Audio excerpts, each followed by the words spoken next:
Today I'm going to show you a really fun pork chop recipe in 3 easy steps. Alright, here we go. Here I have 2 really nice thick cut pork chops, okay?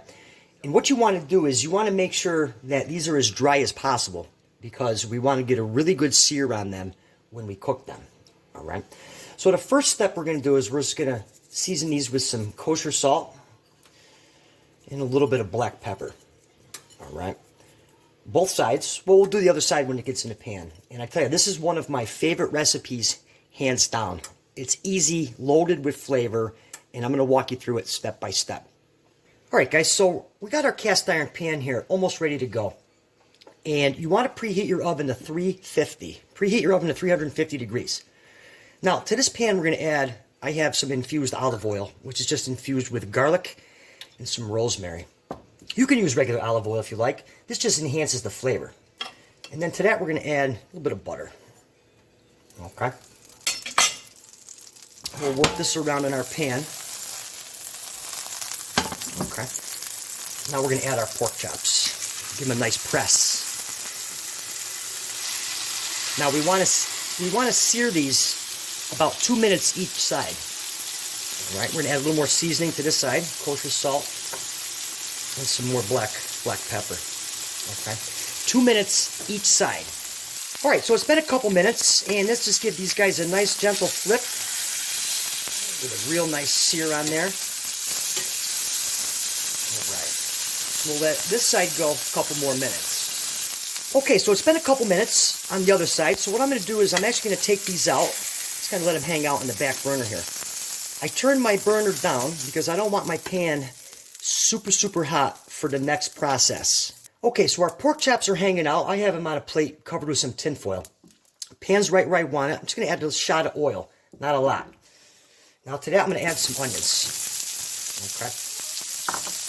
You don't have to use onions. I know a lot of people that don't like onions. You could use mushrooms. You could use mushrooms and onions. So what we want to do is we want to saute these low and slow for a couple minutes.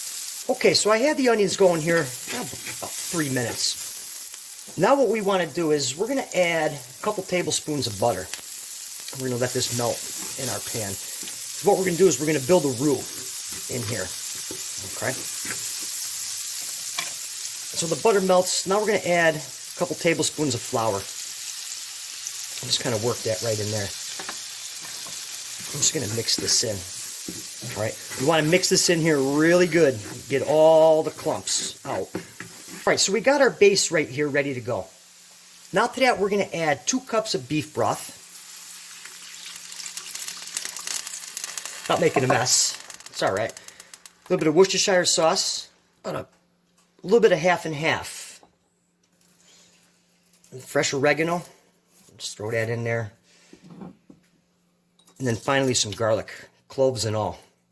Alright, now let me grab a whisk here. And what we want to do is we want to make sure that we whisk this in here and get out all the clumps. Let this incorporate. Alright, so we're ready to go here. Now what we're going to do is we're going to take our pork chops. Alright guys, and we're just going to throw them right in here.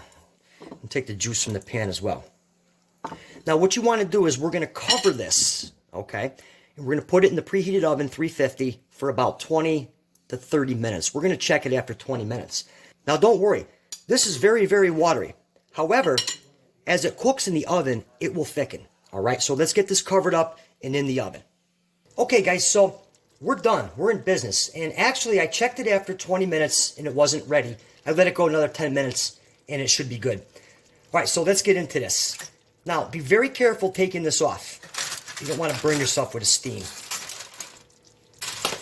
Oh yeah, does that smell outstanding? Alright, wow. I tell you, this sure smells outstanding.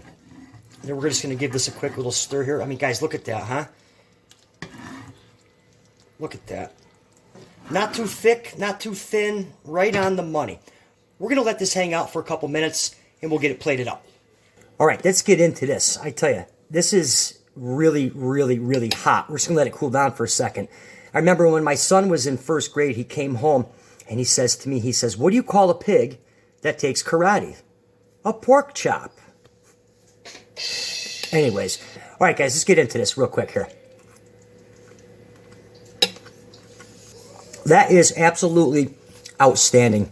Like I said, one of my favorite recipes. The gravy's perfect.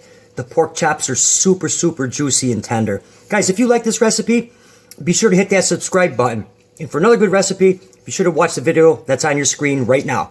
I'll catch you right here next time.